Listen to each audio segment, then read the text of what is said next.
A while ago I shared some of my observations with charter boats, not trying to expose or make fun of them. Just pointing out the fact anyone can make a mistake, it's what you do after your mistakes that defines you as a captain. Trying to continue over these well-marked reefs might not be a very good solution, and definitely not just pretend like nothing and keep going. I could make videos about mistakes every week, but unless it have any learning value, I don't see the point. However, last week's crazy story is too interesting not to share, as 80 catamarans were chartered for a private rally, and things went really bad, at least for the charter company. They might been better off having a company rally with dinghies instead of expensive catamarans, much cheaper and more fun. As I'm still waiting for the customs to be done with their clearance of my last shipment, I'm also sharing some fun and daily life from last week. Biffy bitch!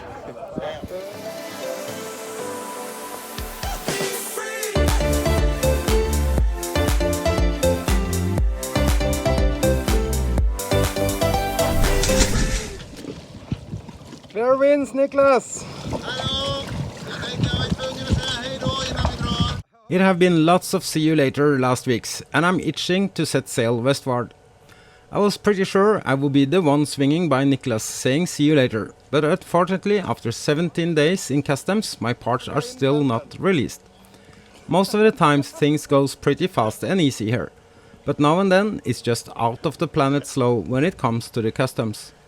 But at least I could see my Swedish friend Niklas setting sail with his beautiful Swan 65. A famous Sparks and Stevens design in pristine condition. He's now crossing the Atlantic, heading towards the Azores as the normal stop on the eastward route. And I'm now filling up my boat with parts for friends waiting in Panama. So at least it's good for something.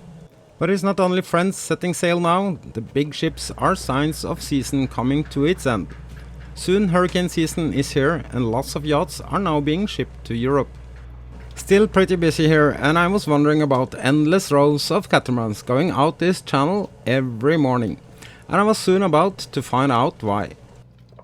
But there's also new arrivals, and I was invited over to a Swedish family that also are friends with the family I spent quite a long time with before. So it's a small world being a sailor.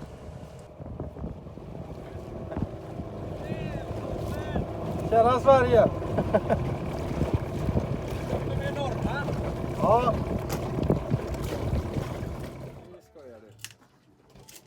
And before I knew it, I found myself playing with their kids, having so much fun.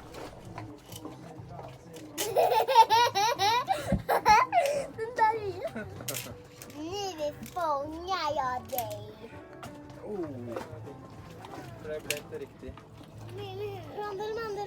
Massa, låt mig ta en sixarvinne. Jag var inte armen det hållet heller.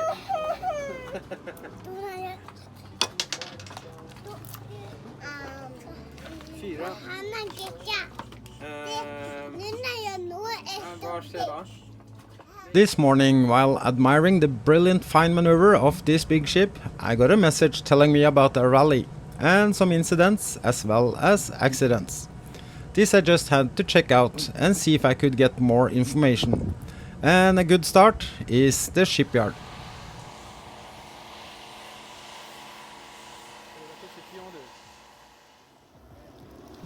A huge company chartered 80 cats and had a rally around this island, with a result of 15 damaged boats and 5 pretty close to a write-off. A wild guess is the upfront deposit money would also be a write-off for this company. But it's worst for a charter company losing income from destroyed boats after some hard years for this industry. My thoughts goes to the charter company in this case, as there were, according to my information, no person harmed in any of the accidents. The salvage cost only for one of the charter boats was more than 50,000 euros, only to get it from the beach to the shipyard. But if it's beyond savable, I'm not sure. But it's for sure gonna cost a lot to get this one back in business.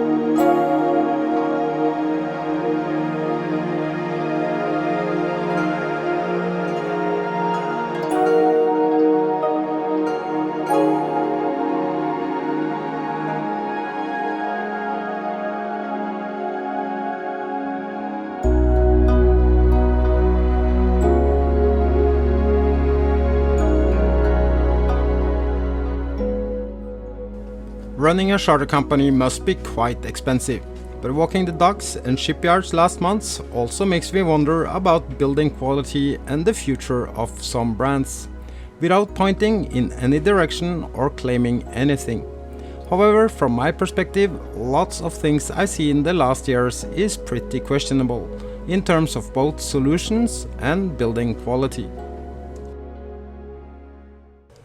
The only valid reason for exposing others' mistakes is if there is some learning points of value to share. There were several catamarans crashing into each other, and catamarans under sail are not that maneuverable, so dinghy racing an expensive charter cat might not be such a good idea. Instead, a company race with proper racing dinghies would be better for all parts, and most likely more fun as well. I have several times been invited to participate with Be Free in private amateur races. The reason I never do this is very simple. I just don't want to damage my boat, as I have been racing most of my life and have some experience. It's a huge difference racing against sailors that's drilled in rules and routines, knowing what they're doing, compared to weekend and holiday sailors getting excited in an amateur regatta with lots of adrenaline. So the risk is just too high. This could be something to keep in mind for charter companies as well as groups renting boats. Often it's a good solution to beach a boat if it's taking in water. So at last, after being hit with pretty serious damage to the boat, it shows a captain's decision trying to rescue boat after whatever caused this situation in the first place. As an airline pilot would say, any landing you can walk away from is a success. Obviously several boats was involved, so I'm not even gonna speculate in who did not give way here, even though damage on this one is at port aft side. However, it's clearly a result of sailing with too small margins with big boats. That's definitely a takeaway from this. Always keep the margins on your side. On the good side, Martinique have lots of charter boats in their fleets, so hopefully this is not destroying the dream vacation on a catamaran for someone else in line. And Be Free is well prepared and ready to go as soon as I get the last shipment in my hands. I'm gonna share my route planning and some sailing secrets in my next episode. Meanwhile, I have plenty of time to be social and also helping my Norwegian friend Terje with some small tasks. That's mostly drinking beers and solving the world's problems together. But today we even had something done with this lazy variant of bringing the anchor chain back on board. He had it inspected on the dock and repainted at some intervals to easier see the length visually. And being two lazy guys, we also used the halyard to hoist his anchor back in place to be reattached again. And of course, Basse is never far away. Without making any noise, just shoving off who's the king around here. Fisken. Fisken. Welcome back! So much joy and happiness here, and I was suddenly invited to another impulsive party, celebrating Gaten being back from holiday.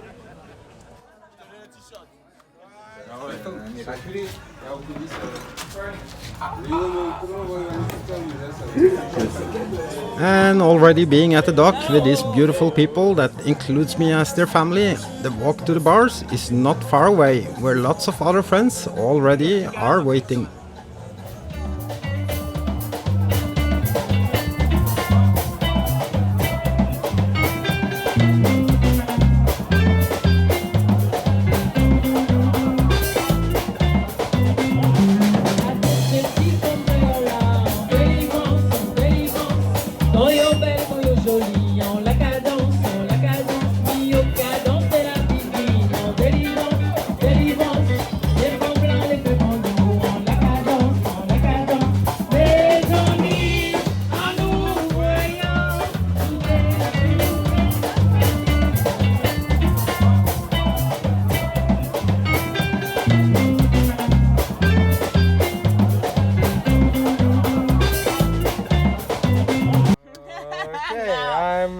On a really challenge, this adventure.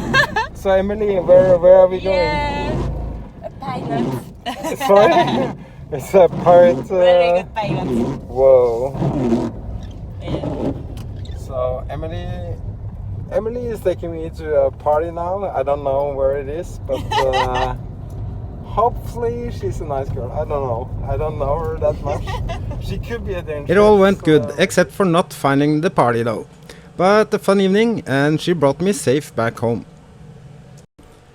Due to some weird reasons, it's now high season for stealing dinghies and outboards, so I left mine outside Terje's boat, inside the marina.